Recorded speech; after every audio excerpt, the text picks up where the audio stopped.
Ce soir-là, Camille rentra à pied depuis l'arrêt de bus, l'enveloppe serrée contre sa poitrine comme on tient quelque chose de fragile et d'irremplaçable. Le ciel de juin pesait encore chaud sur Clermont-Ferrand. Cette lumière de fin d'après-midi qui dore les façades grises et fait semblant que tout va bien. Elle avait récupéré le courrier avant que quelqu'un d'autre ne le fasse. Elle y pensait depuis des semaines, à ce moment précis, à cette enveloppe blanche avec le logo de l'université de Strasbourg dans le coin gauche. Elle l'avait vue dans la boîte aux lettres, et son cœur avait failli s'arrêter. Elle ne l'avait pas encore ouverte. Elle attendait d'être seule pour le faire. Mais en poussant la porte de la cuisine, elle comprit que seule, ce soir, n'était pas une option. Son père était déjà à table, les avant-bras posés à plat sur la toile cirée, une bière entamée devant lui. Mathieu, son frère, fixait son assiette vide avec la concentration de quelqu'un qui préfère ne pas exister. Et sa mère, Sylvie, tournait le dos à la pièce, devant les plaques de cuisson, remuant quelque chose sans bruit. « T'as vu l'heure » dit Gérard sans lever les yeux. « Il est 18h20, répondit Camille. Elle posa son sac, garda l'enveloppe à la main. Elle aurait dû la cacher. Elle le sut à l'instant même où son père releva la tête et vit le logo. Ce n'était pas une question dans ses yeux. C'était une reconnaissance. Il savait déjà. Il avait toujours su qu'elle préparait quelque chose dans son dos. Ces 3 dernières années de lycée passées à travailler en silence, à remplir des dossiers qu'elle imprimait à la bibliothèque municipale pour ne pas laisser de traces sur l'ordinateur familial. Camille prit une inspiration et posa l'enveloppe sur la table. C'est ma lettre d'admission, en licence de droit, à Strasbourg. Le silence qui suivit dura 3 secondes. Puis Gérard tendit le bras, attrapa l'enveloppe et l'ouvrit lui-même, sans y être invité, sans même regarder sa fille, comme si ce qui était dedans lui appartenait de droit. Il parcourut la lettre des yeux, pas entièrement. À mi-page, il s'arrêta, et il la déchira. Un geste lent, presque méthodique. D'abord en 2, puis en 4.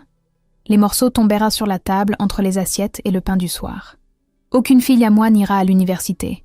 Tu vas trouver un travail, te marier, et c'est tout. Mathieu ne bougea pas. Sylvie ne se retourna pas. Camille regarda les morceaux de papier sur la toile cirée et sentit quelque chose se figer en elle. Non pas de la peur, mais une clarté froide et absolue, comme si elle venait de comprendre quelque chose qu'elle savait depuis longtemps sans se l'autoriser à penser.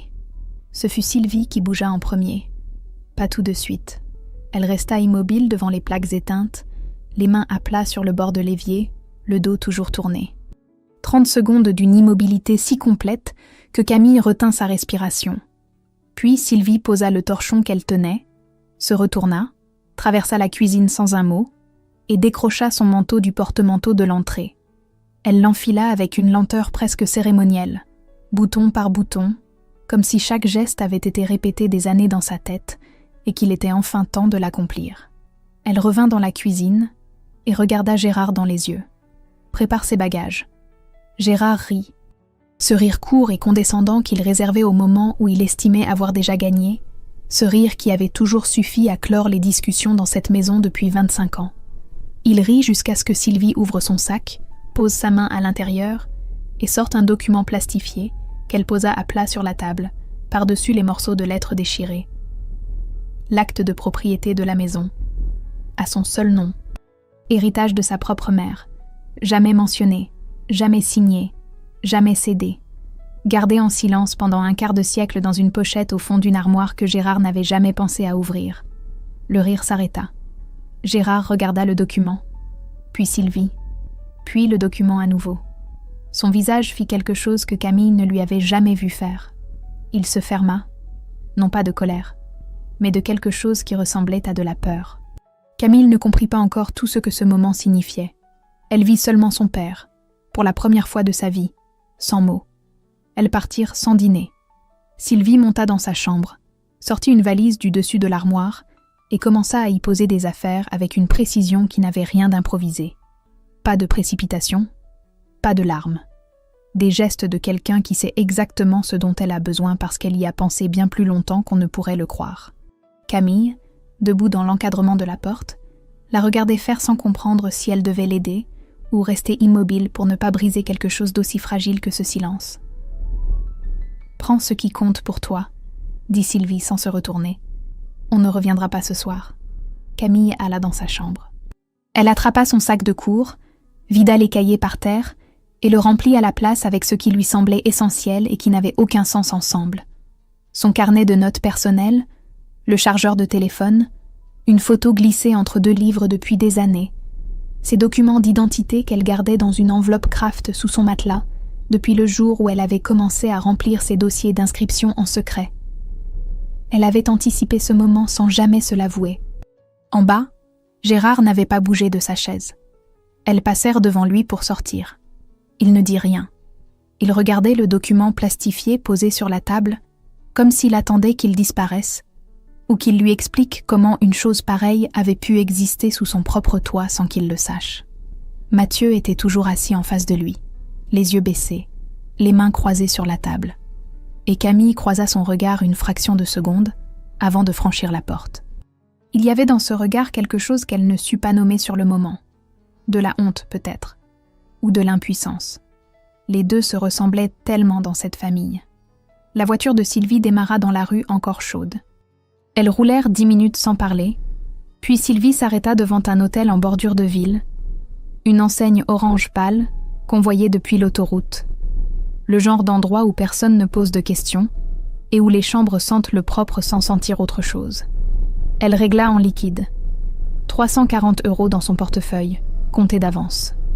La chambre avait 2 lits, une fenêtre qui donnait sur le parking et une télévision que ni l'une ni l'autre n'alluma. Camille s'assit sur le bord de son lit et regarda ses mains. Elle attendait de pleurer, mais les larmes ne venaient pas encore, comme si son corps n'avait pas encore reçu la permission de comprendre ce qui venait de se passer. Sylvie posa les valises, s'assit à son tour et resta silencieuse un long moment, les yeux dans le vague, quelque part entre ce soir et une autre époque. Ce fut elle qui parla en premier. Ma mère me l'a dit le jour de mon mariage. Elle m'avait pris la main dans la sacristie, juste avant la cérémonie, et elle m'avait dit une seule chose. Elle m'avait dit « Ne signe jamais cette maison. C'est ta liberté. » Je ne savais pas encore ce que ça voulait dire. J'avais 22 ans, et je pensais que j'épousais un homme bien. Camille leva les yeux vers sa mère. « Tu l'as gardé tout ce temps, dans une pochette cartonnée, au fond de l'armoire du couloir, derrière les draps d'hiver. Il n'a jamais ouvert cette armoire de sa vie. » Il y eut un silence. Et ce silence contenait 25 ans de choses non dites, de matins ordinaires et de soirs pesants, de petites capitulations accumulées comme de la poussière sous un meuble qu'on ne déplace jamais. Camille sentit quelque chose remonter dans sa gorge, pas tout à fait de la tristesse, pas tout à fait de la gratitude, quelque chose qui n'avait pas encore de nom et qui faisait mal précisément parce que c'était les deux en même temps. « C'est à cause de moi », dit-elle. Sylvie secoua la tête avec une douceur ferme. « Non, c'est à cause de ce soir. Ce soir était le bon moment. C'est différent. » Le téléphone de Camille vibra peu après minuit. C'était Mathieu. Elle hésita, puis décrocha. Sa voix était basse, presque chuchotée, comme s'il avait peur d'être entendu dans sa propre maison. Il dit qu'il ne viendrait pas. Il dit qu'il ne pouvait pas. Puis, après un silence, il dit autre chose. Une phrase courte qu'il lâcha comme on lâche quelque chose de lourd qu'on ne peut plus porter. Papa a dormi dans le canapé. Il n'a rien dit de la nuit. Camille raccrocha sans répondre. Elle resta assise dans le noir de la chambre, le téléphone posé sur ses genoux, et elle pensa à cette image. Son père seul dans le salon, la maison à son nom à elle sur la table du dîner, le silence autour. Elle pensa que le pouvoir dans cette famille venait de changer de main pour la première fois. Pas bruyamment. Pas avec des cris, avec un document plastifié et 30 secondes d'immobilité.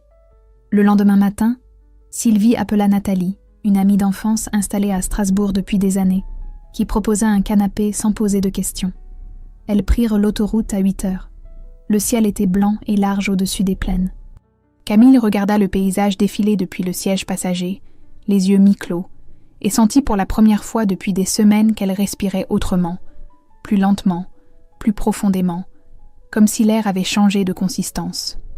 Sur ses genoux, reconstituée avec du scotch trouvé dans la trousse du fond de son sac, sa lettre d'admission à l'université de Strasbourg tenait en 4 morceaux collés. Elle était froissée, abîmée et parfaitement lisible. Le studio faisait 19 mètres carrés, fenêtres comprises. Camille le visita un mardi matin de septembre avec la gestionnaire du Crous, une femme pressée qui ouvrit la porte, fit un geste circulaire de la main comme pour dire « voilà » et attendit une réaction. Il y avait un lit, une place contre le mur, une kitchenette réduite à 2 plaques et un évier, une douche derrière une cloison en plastique translucide et une vue sur la cour intérieure d'un bâtiment universitaire où personne ne semblait jamais passer. Camille dit que c'était parfait. Elle signa le même jour. Elle obtint la bourse d'urgence sociale après 3 semaines de dossier, 2 rendez-vous avec une assistante sociale du campus et une lettre manuscrite qu'elle rédigea 4 fois avant de trouver la version qui disait les choses sans les surexposer. Elle y expliquait sa situation en termes neutres, factuels, sans plainte excessive. Elle avait appris très tôt que les gens aidaient un plus volontiers ceux qui semblaient incapables de s'en sortir seuls. Les premières semaines, elle mangea des pâtes. Pas par romantisme étudiant, pas par choix philosophique, mais parce que c'était ce qu'elle pouvait se permettre, en faisant les comptes le dimanche soir, sur une feuille de papier. Elle trouva un poste le week-end dans une boulangerie du quartier de la Crutenau, debout de 5h à midi le samedi et le dimanche, à emballer des viennoiseries et rendre la monnaie à des clients qui ne la regardaient même pas. Le patron payait en liquide, sans commentaire. Elle envoyait la moitié à sa mère chaque fin de mois, par virement, avec un message court. Sylvie répondait toujours la même chose. « Merci, ma chérie, ça va aller. » L'université était une autre planète. Camille entra en amphi le premier jour, avec l'impression d'avoir raté une réunion préparatoire à laquelle tout le monde avait été convié, sauf elle. Les autres étudiants parlaient entre eux avec une aisance qui supposait des années de code partagé. Ils citèrent des arrêts de jurisprudence comme on cite des films qu'on a vus ensemble. Ils savaient déjà comment s'adresser aux professeurs, quel TD choisir, quels annales récupérer et où. Camille s'assit au milieu de l'amphi et prit des notes sur tout, même sur ce qui lui semblait évident, parce qu'elle avait compris très vite que rien n'était évident pour elle ici et que faire semblant du contraire lui coûterait plus cher que l'admettre. Elle se sentait étrangère à sa propre réussite. Ce fut dans un TD de droit civil, 6 semaines après la rentrée, qu'elle remarqua Léa pour la première fois. Léa parlait avec la précision tranquille de quelqu'un qui n'a jamais douté d'être à sa place. Fille d'un avocat bordelais, elle portait le droit comme un héritage naturel, comme une langue maternelle qu'elle n'avait jamais eu besoin d'apprendre. Le jour où le chargé de TD demanda si quelqu'un avait les notes de la séance précédente, Léa les sortit, les posa devant Camille sans un mot, et reprit son stylo. Ce n'était pas de la générosité, c'était de la condescendance efficace. Camille prit les notes, les lut, et les rendit sans merci excessif. Elles ne se reparlèrent pas pendant 2 semaines. Ce fut une nuit de novembre qui changea ça. La période des premiers partiels, les couloirs de la bibliothèque universitaire déserts à 22h, Camille assise à une table du fond avec 3 manuels ouverts et un café dans un gobelet en carton qui avait depuis longtemps refroidi. Léa s'installa en face d'elle sans demander, posa son propre café froid sur la table, regarda les manuels ouverts et dit simplement « Tu prépares tout en même temps ?»« J'ai pas le choix », répondit Camille. Léa hocha la tête, pas avec pitié, avec quelque chose qui ressemblait davantage à du respect. Elles travaillèrent en silence jusqu'à minuit passé, puis Léa dit une chose qui fit rire Camille malgré elle. Un rire court et sincère qui surprit toutes les deux. Ce fut suffisant. Les digues ne s'ouvrent pas toujours sur de grandes phrases. Un soir de décembre, le téléphone de Camille afficha le nom de son père. Pas un appel. Un SMS. Elle le lut une fois, le téléphone posé à plat dans sa paume. « Tu reviendras quand tu auras compris. » Elle posa le téléphone face retournée sur la table. Elle ne répondit pas. Elle rouvrit son code civil à la page 112, reprit son stylo et continua à surligner les articles sur les régimes matrimoniaux avec une concentration qui ressemblait, si on la regardait de loin, à de la sérénité. De près, c'était autre chose. Mais personne ne regardait de près ce soir-là. Et c'était très bien ainsi. Camille rendit ses premiers partiels en janvier sans savoir si elle avait bien fait ou pas. Elle avait travaillé avec une régularité presque mécanique. Les mêmes heures chaque soir, les mêmes tables à la bibliothèque, le même café froid et les mêmes pages surlignées. Elle n'avait pas l'impression d'être brillante. Elle avait l'impression d'être solide, ce qui était différent et qui lui semblait pour l'instant suffisant. Les résultats tombèrent un mardi matin. Elle les regarda sur l'écran de son téléphone, debout dans le couloir de la faculté, entourée d'étudiants qui réagissèrent bruyamment dans les deux sens. Elle avait validé tous ses examens. Pas avec éclat, mais sérieusement, avec des notes qui disaient qu'elle comprenait ce qu'on lui enseignait et qu'elle savait le restituer. Le professeur de droit de la famille avait ajouté une note manuscrite en bas de sa copie. 3 mots soulignés. Raisonnement très juste. Elle lut ces 3 mots 4 fois de suite dans le couloir et ne le dit à personne. Ce fut en novembre que tout se compliqua. Sa mère l'appela un jeudi soir, avec une voix qui sonnait différemment, plus lente, plus appliquée, le genre de voix qu'on prend quand on essaie de ne pas inquiéter. Elle avait de la fièvre depuis plusieurs jours, une toux qui ne partait pas. Elle avait vu un médecin qui parlait d'une pneumonie débutante. Elle disait que ce n'était pas grave, qu'elle gérait, qu'il ne fallait pas s'inquiéter. Camille raccrocha et s'assit sur le bord de son lit, dans le silence du studio. Elle fit les calculs. Un aller-retour Strasbourg-Clermont en train coûtait 140 € qu'elle n'avait pas. Les partiels du second semestre commençaient dans 3 semaines. Nathalie était là-bas. Sylvie n'était pas seule. Elle se répéta ces choses plusieurs fois, dans un ordre différent à chaque fois, pour voir si l'une d'elles finissait par peser plus lourd que le reste. Elle resta à Strasbourg. Cette décision ne lui coûta rien sur le plan académique. Elle lui coûta quelque chose d'autre, quelque chose qui n'avait pas de case dans un relevé de notes, et qui se manifesta les jours suivants sous la forme d'une fatigue particulière, pas physique, une fatigue morale, le sentiment sourd et persistant d'être une mauvaise fille. Elle pleurait parfois le soir, vite, sans s'y attarder, parce qu'elle avait appris très tôt que s'attarder sur certaines choses ne servait qu'à les rendre plus grandes qu'elles n'étaient. Ce fut pendant cette période qu'elle rencontra Alexandre. Il travaillait à la bibliothèque universitaire les soirs de semaine, un poste étudiant de surveillance de salle qui consistait surtout à être là, silencieux, disponible pour indiquer une étagère ou rappeler les horaires de fermeture. Il faisait un master de sciences politiques, il lisait beaucoup, il parlait peu et toujours à propos. La première fois qu'il s'adressa à Camille, ce fut pour lui dire que la salle allait fermer dans 10 minutes et qu'elle avait laissé son écharpe sur la chaise la veille. Il l'avait mise de côté derrière le bureau. Ce n'était rien. Et pourtant, elle se souvint de ce détail longtemps après. Il avait l'habitude d'apporter 2 sandwichs le soir, un pour lui et un en trop, parce qu'il avait remarqué que certains étudiants restaient jusqu'à la fermeture sans avoir mangé. Il n'en faisait pas une affaire. Il posait le second sur le bord du bureau et continuait à lire. Camille accepta un soir sans commentaire. Ils ne parlèrent presque pas ce soir-là. Mais il y avait dans ce silence quelque chose de rare. L'absence totale d'attente, comme si sa présence n'imposait rien et ne demandait rien en retour. Une complicité naquit entre eux, lentement, sans déclaration. Un vendredi soir de décembre, Nathalie appela Camille pour lui raconter ce qui s'était passé plus tôt dans la journée. Gérard avait pris le car depuis Clermont-Ferrand et s'était présenté à l'appartement sans prévenir. Il avait sonné. Sylvie avait ouvert la porte, l'avait regardé sans un mot, était rentrée dans l'appartement et était revenue avec une enveloppe Kraft qu'elle lui avait tendue sur le palier. Les papiers de séparation de corps, déjà préparés, déjà signés de sa main.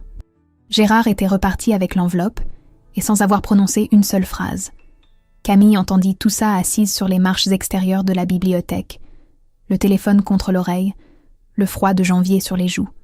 Quand Nathalie raccrocha, elle resta là encore quelques minutes, immobile dans l'air glacé de Strasbourg. Et pour la première fois depuis des mois, sans trop savoir pourquoi, elle sourit. La 2e année commença comme la première s'était terminée, dans l'effort et le silence. Camille avait appris à organiser ses journées avec une précision qui ne laissait presque aucune marge. Les cours le matin, la bibliothèque l'après-midi, la boulangerie le week-end, et entre tout ça les appels à sa mère, les virements du mois, les lectures en retard rattrapées le soir sur le lit étroit du studio. Elle ne se plaignait pas. Elle n'avait pas le temps de se plaindre, ce qui n'était pas tout à fait la même chose que d'aller bien, mais qui y ressemblait suffisamment pour continuer. Sylvie allait mieux. La pneumonie était derrière elle. Elle avait repris un mi-temps dans un cabinet d'assurance à Strasbourg, un poste administratif trouvé par Nathalie, pas passionnant mais stable, avec des horaires fixes et des collègues qui lui posaient des questions sur ses week-ends. Elle parlait différemment au téléphone depuis quelques mois, avec moins de précautions dans la voix, comme si elle n'avait plus besoin de peser chaque mot avant de le lâcher. Camille remarquait ces choses sans les commenter. Elle les enregistrait, les gardait, et ça lui suffisait. Ce fut Léa qui changea le cours de cette année-là. Un matin de février, en sortant d'un cours de procédure civile, elle attrapa Camille par le bras dans le couloir et lui parla de la clinique juridique universitaire, une structure encadrée par 2 professeurs de la faculté, où des étudiants de 2e et 3e année traitaient de vrais dossiers pour des personnes en difficulté, sous supervision. Les cas étaient réels, les enjeux aussi. Léa y participait depuis le début du semestre et elle cherchait quelqu'un de sérieux pour l'aider sur un dossier qui commençait à la dépasser. Camille dit oui sans réfléchir longtemps.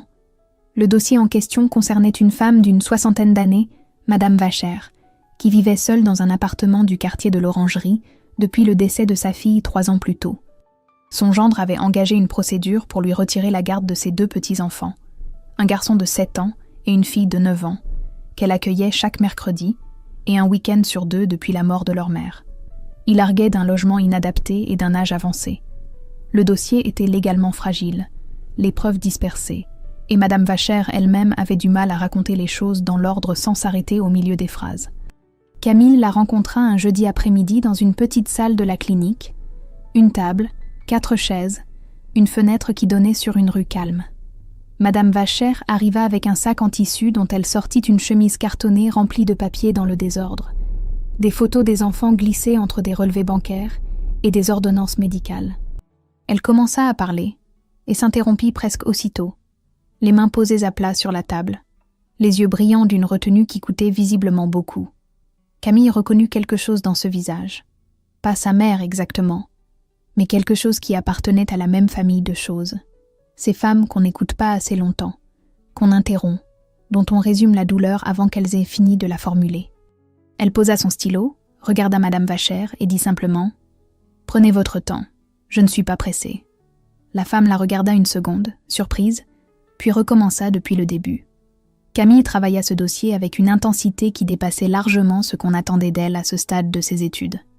Elle relut les textes sur la délégation d'autorité parentale, chercha des jurisprudences similaires, rédigea une note de synthèse que le professeur superviseur lut 2 fois avant de lui demander où elle avait appris à structurer un raisonnement comme ça.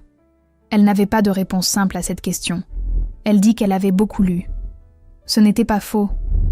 Alexandre continuait d'être là, en périphérie, sans forcer. Il prenait parfois un café après la fermeture de la bibliothèque. Il marchait un moment dans les rues froides de Strasbourg avant de se séparer devant son immeuble. Il ne lui posait pas de questions sur son père, sur sa famille, sur ce qui l'avait amené là. Il écoutait ce qu'elle disait et répondait à ce qu'elle disait, pas à ce qu'il imaginait derrière. C'était rare, et elle le savait. Un soir de mars, sous une pluie fine qui rendait les pavés du centre-ville brillants comme du verre, il marchait côte à côte et il ralentit légèrement, sa main frôlant la sienne sans tout à fait la prendre. Elle ne s'écarta pas. Ils continuèrent à marcher en silence, un peu plus près l'un de l'autre qu'avant, et aucun des 2 ne fit semblant que rien ne venait de se passer. Ce soir-là, en rentrant, son téléphone afficha le nom de Mathieu. Elle décrocha. Il y eut une courte hésitation de l'autre côté, le genre de silence qui précède les choses qu'on a du mal à dire. « Camille, papa n'est pas bien. Je veux dire, vraiment pas bien. » Mathieu parla pendant 20 minutes, d'une voix basse et hésitante, comme s'il pesait chaque mot avant de le lâcher. Gérard ne sortait presque plus. Il avait raté 2 rendez-vous médicaux sans prévenir. Le médecin de famille avait appelé Mathieu parce qu'il n'y avait plus personne d'autre à appeler. Il buvait le soir, pas de façon spectaculaire, pas au point de tomber, mais régulièrement, méthodiquement, comme on comble quelque chose qu'on ne sait pas nommer autrement. Il avait maigri. Il regardait la télévision des heures sans en retenir rien. Mathieu disait tout ça avec la voix de quelqu'un qui porte quelque chose de trop lourd depuis trop longtemps et qui espère qu'en le posant dans les mains de quelqu'un d'autre, ça pèsera moins. « Il faut que tu fasses quelque chose », dit-il à la fin. Camille resta silencieuse un moment. Par la fenêtre de son studio, les toits de Strasbourg brillaient encore sous la pluie de tout à l'heure, une lueur grise et mouillée sur les tuiles. Elle pensa à sa mère dans l'appartement de Nathalie, à la pneumonie de novembre, au virement du mois, aux partiels qui approchaient, aux nuits à la bibliothèque, au dossier Vacher qui n'était pas encore bouclé. Elle pensa à tout ça dans l'ordre et ensuite elle répondit « Je ne peux pas, Mathieu. » « C'est ton père. Je sais qui c'est. » Il y eut un silence tendu, puis Mathieu raccrocha sans au revoir. Camille posa le téléphone sur la table et resta assise dans le noir un long moment. Elle ne se sentait pas cruelle. Elle se sentait lucide, ce qui était parfois difficile à distinguer de la cruauté pour ceux qui regardèrent de l'extérieur. Revenir aurait signifié que le geste de sa mère n'avait eu aucune conséquence durable, que les choses pouvaient se défaire aussi vite qu'elles s'étaient faites, qu'il suffisait qu'un homme aille mal pour que les femmes autour de lui réorganisent leur vie en conséquence. Elle avait grandi dans cette logique. Elle refusait de la reconduire. 3 semaines plus tard, elle prit le train pour Clermont. Pas pour son père. Pour sa mère, qui avait demandé à la voir, simplement, sans explication particulière. Sylvie l'attendait à la gare avec un manteau beige qu'elle ne connaissait pas, un manteau qu'elle avait dû acheter après le départ, et ce détail anodin toucha Camille plus qu'elle ne s'y attendait. Elles marchèrent dans le parc Montjuset, le vent froid de mars dans les platanes, les allées presque désertes à cette heure de la matinée. Elles parlèrent de choses ordinaires pendant un moment, le mi-temps au cabinet d'assurance, les voisins de Nathalie, une émission de radio que Sylvie écoutait le matin en prenant son café. Puis Sylvie dit ce qu'elle était venue dire. « Je veux que tu saches quelque chose. Je ne suis pas partie pour toi. Je suis partie pour moi aussi. Ces 2 choses sont vraies en même temps, et il ne faut pas confondre les 2. » Camille la regarda marcher à côté d'elle. Ce profil qu'elle connaissait depuis toujours, et qui lui semblait légèrement différent depuis quelques mois, plus droit peut-être, moins économe de lui-même. « Je t'en voulais de ne pas être partie avant, » dit Camille. « Je sais, moi aussi je m'en voulais. » Elles continuèrent à marcher sans ajouter grand-chose. Ce n'était pas une réconciliation, parce qu'il n'y avait rien à réconcilier entre elles. C'était autre chose, une reconnaissance mutuelle, 2 personnes qui se regardent enfin sans la distorsion de ce qui les avait entourées trop longtemps. Camille rentra à Strasbourg le soir même. Le lendemain matin, elle et Léa présentèrent leurs conclusions sur le dossier Vacher devant le professeur superviseur et un assesseur extérieur, un avocat spécialisé en droit de la famille qui posait ses questions avec la précision tranquille de quelqu'un habitué à trouver les failles. La décision ne leur appartenait pas. Elle reviendrait au juge aux affaires familiales dans les semaines suivantes, mais leurs arguments avaient tenu. Le dossier était solide, les pièces bien ordonnées. L'avocat extérieur dit, en ramassant ses affaires, que le raisonnement sur la continuité affective était le point le plus convaincant du dossier. C'était la partie que Camille avait rédigée seule, un soir tard, en pensant à Madame Vacher et à ses mains posées à plat sur la table. Le professeur la convoqua dans son bureau l'après-midi même.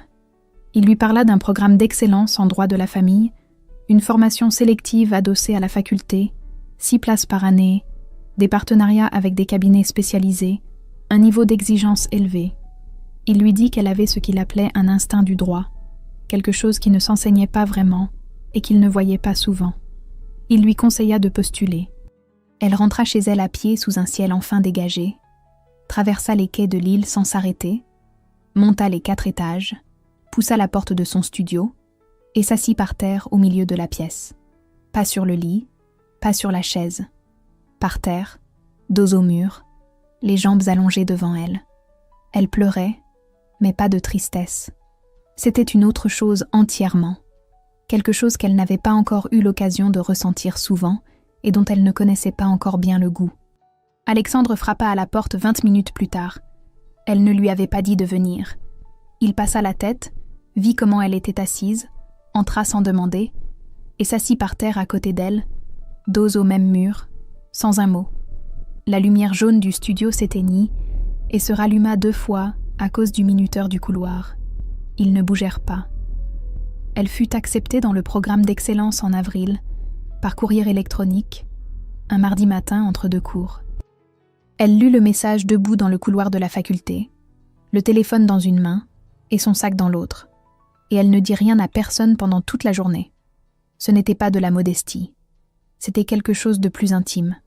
Le besoin de garder certaines choses pour soi le temps qu'elles deviennent réelles, le temps que le corps rattrape ce que les yeux ont lu. La 3e année commença en septembre, avec une densité nouvelle. Les cours du programme d'excellence ajoutaient des heures à des journées qui n'en avaient plus beaucoup de disponibles. Les cas étudiés étaient plus complexes, les exigences de rédaction plus élevées, les professeurs moins indulgents avec les approximations. Camille aimait ça. Elle aimait être dans un endroit où personne ne lui faisait de cadeaux parce qu'elle avait l'impression, pour la première fois depuis longtemps, que ce qu'elle produisait était évalué pour ce que c'était et non pour ce qu'elle était supposée être capable de produire. Ce fut en octobre qu'Alexandre lui annonça Bruxelles.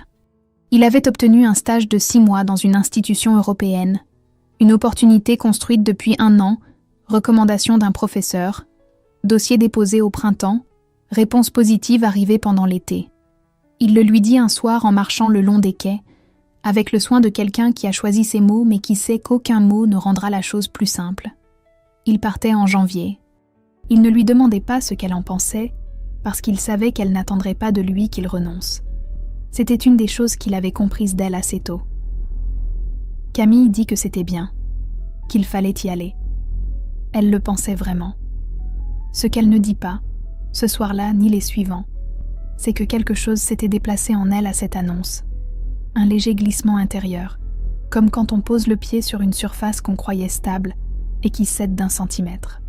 Pas une rupture, juste la révélation d'une fragilité qu'elle ne soupçonnait pas avoir. Elle s'était autorisée, sans le formuler clairement, à compter sur sa présence. Pas de façon excessive, pas de façon romantique au sens où les films l'entendaient, mais compter quand même, dans le sens discret et quotidien du terme. Savoir qu'il y avait quelqu'un qui s'asseyait par terre à côté d'elle quand c'était nécessaire. Leur relation n'avait jamais été officialisée. Il n'y avait rien à rompre formellement. C'était précisément ce qui rendait son départ difficile à nommer et donc difficile à traverser. Il partit un dimanche de janvier, sous un ciel blanc et froid. Ils se dirent au revoir devant la gare, brièvement, avec cette maladresse particulière des gens qui ont beaucoup à dire et qui choisissent de n'en rien montrer par respect mutuel. Elle rentra à pied. Elle fit du café qu'elle ne but pas. Elle ouvrit un manuel de droit et lut la même page 3 fois, sans en retenir un mot. La lettre de son père arriva 2 semaines plus tard. Une enveloppe manuscrite, son écriture large et irrégulière sur le devant. Le genre d'écriture qui n'a jamais eu l'habitude des lettres, parce qu'on n'en écrit presque jamais. Camille l'ouvrit debout dans le couloir de son immeuble, les clés encore à la main. Il n'y avait pas d'excuses à l'intérieur. Pas de formulation directe de regret, pas de reconnaissance explicite de ce qui s'était passé ce soir de juin. Il y avait à la place la description d'une journée ordinaire. Comment il s'était levé à 7 heures. Comment il avait fait la vaisselle du soir d'avant parce qu'il l'avait laissée dans l'évier. Comment il avait regardé un match de football l'après-midi, une équipe qu'il ne suivait même pas, juste pour avoir du bruit dans la pièce. Comment, en passant devant la cuisine, il avait vu la chaise de Sylvie, vide, et qu'il s'était arrêté là un moment sans savoir quoi faire de cet arrêt. C'était maladroit. C'était insuffisant. C'était tout ce qu'il savait faire. Camille lut la lettre 3 fois. Elle ne répondit pas. Elle la plia soigneusement, la remit dans l'enveloppe et la posa sur sa table de travail, à côté de la convocation au premier séminaire du programme d'excellence. 2 papiers sur la même table. Elle les regarda un long moment sans bouger, la main à plat sur la surface froide du bureau. Sylvie lui appela ce soir-là pour lui dire que la procédure de divorce était officiellement engagée. Sa voix était calme, presque légère, celle de quelqu'un qui vient de poser quelque chose de lourd après l'avoir porté beaucoup trop longtemps. Camille raccrocha, éteignit la lumière et resta dans le noir de son studio sans chercher à dormir tout de suite. Il n'y avait pas de retour en arrière. Elle le savait depuis longtemps. Ce soir, elle le sentait enfin. Elle passa ses examens de fin de 3e année en juin, avec mention. Elle l'apprit un vendredi après-midi, seule dans son studio, et elle fit quelque chose qu'elle n'avait presque jamais fait depuis son arrivée à Strasbourg. Elle ne fit rien pendant 2 heures. Elle s'allongea sur son lit, regarda le plafond, et laissa le silence exister sans l'occuper. Les 6 mois sans Alexandre avaient été ce qu'ils avaient été. Pas dramatique, pas insurmontable, mais présent, comme une légère dissonance dans le fond sonore des journées. Quelque chose qu'on remarque surtout quand ça s'arrête. Ils avaient échangé des messages sporadiquement, des nouvelles courtes, des liens vers des articles, Quelques phrases lancées tard le soir qui ne demandaient pas forcément de réponse, et qui en recevaient une quand même. Rien de suffisant pour maintenir l'illusion d'une proximité. Assez pour ne pas tout à fait disparaître l'un pour l'autre. Il rentra un dimanche de juillet. Il lui envoya un message le matin même. 3 mots, « Je suis à Strasbourg », sans point d'interrogation, sans proposition explicite. Elle répondit 2 heures plus tard. Ils se retrouvèrent dans un café du quartier de la Neustadt. Une salle haute de plafond avec des tables en marbre et une lumière de début d'été qui entrait par les grandes fenêtres. Il était différent, plus posé. Quelque chose dans la façon dont il occupait l'espace avait changé. Moins d'hésitation dans les gestes. Plus de silence assumé. Elle se demanda si elle aussi lui semblait différente. Elle ne lui posa pas la question. Ils parlèrent d'abord de choses factuelles. Bruxelles, le stage, les gens qu'il avait rencontrés, ce qu'elle avait produit pendant le programme d'excellence. La conversation était trop propre, trop ordonnée. Le genre d'échange entre 2 personnes qui se connaissent bien et qui font semblant de se retrouver comme des inconnus par précaution. Puis, il y eut une pause.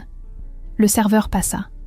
Et quand il repartit, Alexandre posa ses 2 mains à plat sur la table et dit ce qu'il avait apparemment décidé de dire avant d'arriver. « Je t'ai écrit des messages que je n'ai pas envoyés. Je ne savais pas si tu voulais que je sois là ou que je disparaisse. » Camille le regarda un moment sans répondre. Par la fenêtre, 2 pigeons se disputaient à quelque chose sur le rebord d'un immeuble d'en face. Elle pensa que c'était une question honnête et qu'elle méritait une réponse honnête. « Moi non plus, je ne savais pas, » dit-elle. « Maintenant, je sais. » Il n'y eut pas de grand geste après ça. Pas de déclaration, pas de scène romantique que quelqu'un aurait pu raconter plus tard. Ils finirent leur café, sortirent, marchèrent un moment le long des canaux dans la lumière de juillet, et quelque chose s'installa entre eux qui n'avait pas besoin d'être nommé pour exister. C'était un recommencement adulte, avec toutes ses incertitudes, et Camille trouva que c'était exactement ce qu'elle était capable de porter à ce moment de sa vie, ni plus ni moins. La rencontre avec son père eut lieu en septembre. Ce n'était pas une décision prise sur un coup d'élan. Elle y avait pensé depuis la lettre manuscrite de janvier, depuis la description de la chaise vide et du match de football regardé sans raison. Elle avait attendu d'être dans un état intérieur qui ne ressemblait ni à de la pitié ni à de la colère. Un endroit plus neutre, plus stable, depuis lequel elle pouvait regarder la situation sans en être engloutie. Elle choisit un café proche de la gare de Strasbourg, un endroit neutre qu'aucun des 2 n'associait à autre chose. Gérard prit le train depuis Clermont-Ferrand, seul, pour la première fois de sa vie selon ce que Mathieu lui avait dit. Il arriva avec 10 minutes d'avance et l'attendit dehors, debout sur le trottoir, les mains dans les poches de son manteau d'hiver. Il avait vieilli. Pas d'une façon catastrophique, mais d'une façon visible. Quelque chose s'était retiré de son visage. Une certitude peut-être, ou simplement l'habitude d'avoir raison. Ils s'assirent. Ils commandèrent 2 cafés.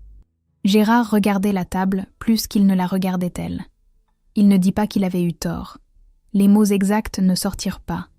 Elle le vit à la façon dont sa bouche s'ouvrit 2 fois, sans que rien ne suive. Elle n'attendit pas qu'il vienne. Elle avait cessé depuis longtemps d'attendre de lui des formulations qu'il n'avait pas les outils pour produire. Ce qu'il dit finalement, après un long silence pendant lequel il tourna sa cuillère dans sa tasse sans y avoir mis de sucre, ce fut autre chose, plus petit et plus honnête que des excuses préparées.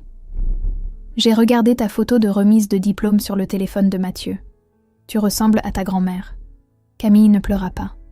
Elle sentit quelque chose passer dans sa poitrine, bref et chaud, et elle laissa passer. « Je sais, » dit-elle. Elle se leva, paya les 2 cafés, enfila son manteau, et partirent sans se retourner. Pas en colère, avec la dignité tranquille de quelqu'un qui n'attend plus rien qu'elle n'a pas déjà construit elle-même. Dans le train du retour, la tête contre la vitre froide, elle regarda défiler les plaines d'Alsace dans le soir qui tombait et pensa à demain pour la première fois depuis longtemps, sans que ce mot lui fasse peur. Les résultats du master tombèrent un jeudi matin de juin, sur l'écran du téléphone, dans la lumière encore douce de 8 heures. Camille était debout depuis un moment. Elle avait fait du café, elle avait regardé par la fenêtre les toits de Strasbourg dans le ciel clair, et elle attendait sans faire semblant de ne pas attendre. Quand la notification arriva, elle prit le téléphone, lut une fois, posa le téléphone, et resta immobile un long moment, les deux mains autour de sa tasse. Mention bien. Master de droit de la famille, Université de Strasbourg. Elle n'appela personne tout de suite. Elle s'assit sur le bord du lit, dans le silence du studio qu'elle habitait depuis 3 ans. Ce studio de 19 mètres carrés qui avait contenu tant de nuits de doute et de café froid et de pages surlignées. Et elle laissa le moment exister pour elle seule d'abord, entier et silencieux, avant de le partager avec quiconque. Sylvie arriva le lendemain par le train du matin. Camille l'attendait sur le parvis de la gare, dans la lumière de juin qui rendait tout un peu plus lumineux que d'habitude, et quand elle vit sa mère descendre l'escalier avec sa valise à roulettes et son manteau beige, ce manteau acheté après le départ, celui qu'elle n'avait jamais connu avant, elle sentit quelque chose se déposer doucement en elle, comme la fin d'une tension si longue qu'on avait fini par ne plus la remarquer. Elles marchèrent jusqu'à l'université à pied, par les quais, sous les platanes. Elles ne pressèrent pas le pas. Il faisait bon, et elles avaient le temps. Pour une fois, elles avaient le temps. Et ce simple fait semblait extraordinaire à Camille, qui avait couru sans s'arrêter depuis 3 ans.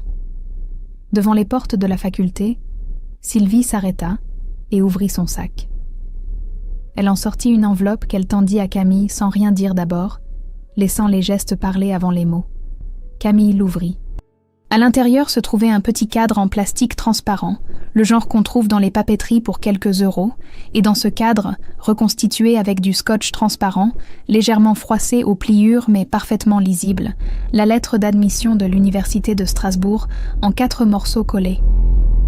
Camille ne parla pas tout de suite. Elle regardait la lettre dans ses mains, ces 4 morceaux qui avaient été un soir de juin une destruction et qui étaient devenus autre chose au fil du temps. Une preuve, un point de départ, la trace exacte de l'endroit où tout avait basculé. Je l'avais gardé depuis le début, dit Sylvie. Je savais que tu en aurais besoin un jour, pas pour te rappeler la déchirure, pour te rappeler ce que tu as fait malgré elle. Camille leva les yeux vers sa mère. Elle pensa à la grand-mère qu'elle n'avait pas connue longtemps, cette femme qui avait glissé un acte de propriété dans une pochette cartonnée et dit à sa fille le jour de son mariage que c'était sa liberté.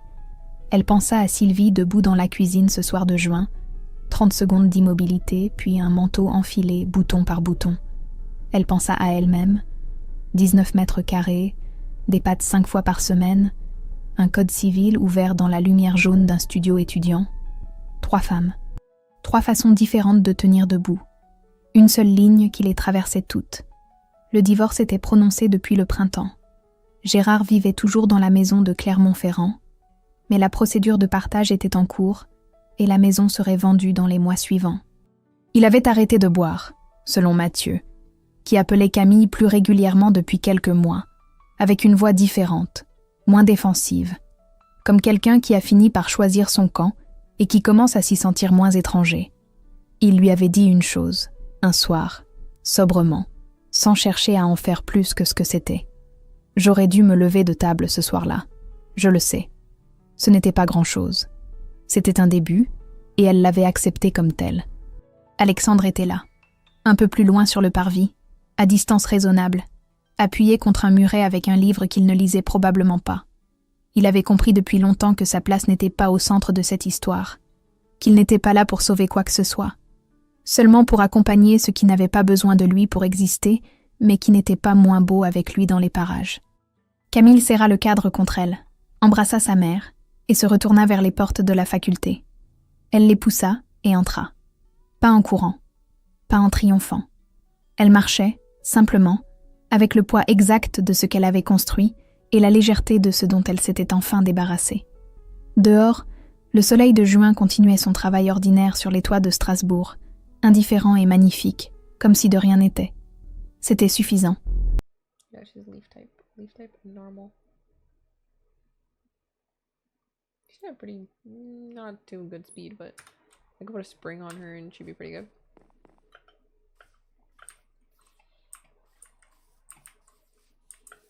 Let me buy a few more Pokeballs.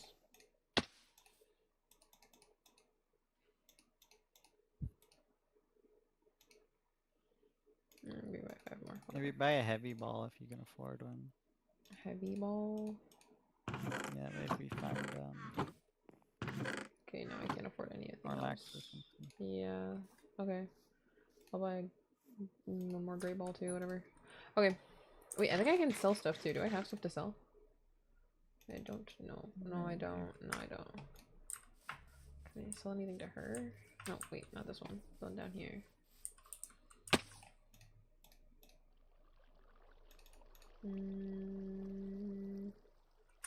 No, I don't want to sell anything. Okay. Did you grab food? No, I don't really have to.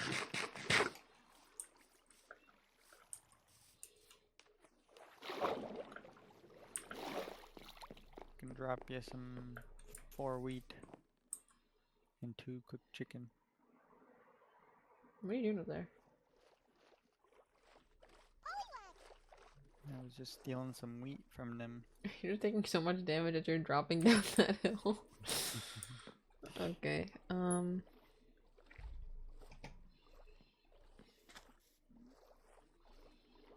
thanks. Oh man. Should I wear my, should I grab my ponyta instead? No, it's okay. It's okay. We can ride our Just find- ponytas. Well, you kind of just scout and look for the place, and then I'll catch up. I scout, I am scout. Mhm. I'm great, currently highest rank on Tycho. Whoa! In the entire US? That's actually huge. What the heck? Wow, what the heck? What the heck, dude? Kaya is that guy, bro. Literally, what the heck? Holy. I've laughed. That is actually the biggest flex ever. What the fuck? You're kind I of literally him. remember like freaking like 3 years ago, like Akai has already been freaking playing Deco for a couple of years now. And I was Yeah. like, dude, you're cracked. And he's like, oh no, I'm not even nearly as good as some people. Now he's like literally He's fucking literally the best. top, right? Literally. What the heck? Bro, that's so funny.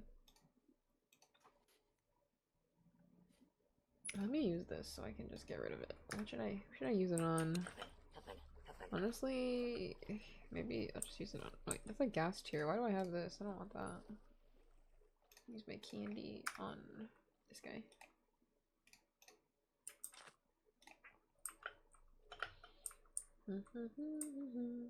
I don't think we've gone this way before, have we? No, we haven't. Holy cow, you freaking. I didn't even see you go upwards. You went so fast. I can see you running. I'm dead. Oh Wait, man. look at you running around the canyon. I'm dead. It's a big freaking water gap, dude. What am I gonna do? Oh my gosh. You can't even look at you getting off your fucking dog. I can't, that's so funny. Oh my Dude, stop laughing god. at me. Guys, Go he doesn't have find the he doesn't have no freaking place. Gyarados, he doesn't have no Balenciaga, he got no Rick Owens. Okay, thank you. 0 drip. Can't even ride your Gyarados, bro. Cause you don't got one. Did you bring your Magikarp or no? No, I don't care about Bro, you're lame. What the hell? The only thing I brought was my Haunter, and then all the other ones are like Pokemon I want to level up. Okay, did you keep flying in that direction? Yeah, there's like only one What- island. Like there's nothing What direction? Southwest? here. I don't know. I don't. Oh wait, hold on. I do know. Which way did I come from? I can't remember now. I'm going towards the sun. Just go towards the sun. Okay, I'm going towards the sun. Oh, I see the. Oh my god, I'm dead. I'm dead. You just jump off. Why do I do that? Why do I do that? It's okay. It's okay, guys. It's okay. It's okay. It's okay. It's okay. It's okay. It's fine. It's fine. It's fine. It's fine. It's fine. Oops. Yikes. Oopsie. Anyways, great views. It's a really nice view.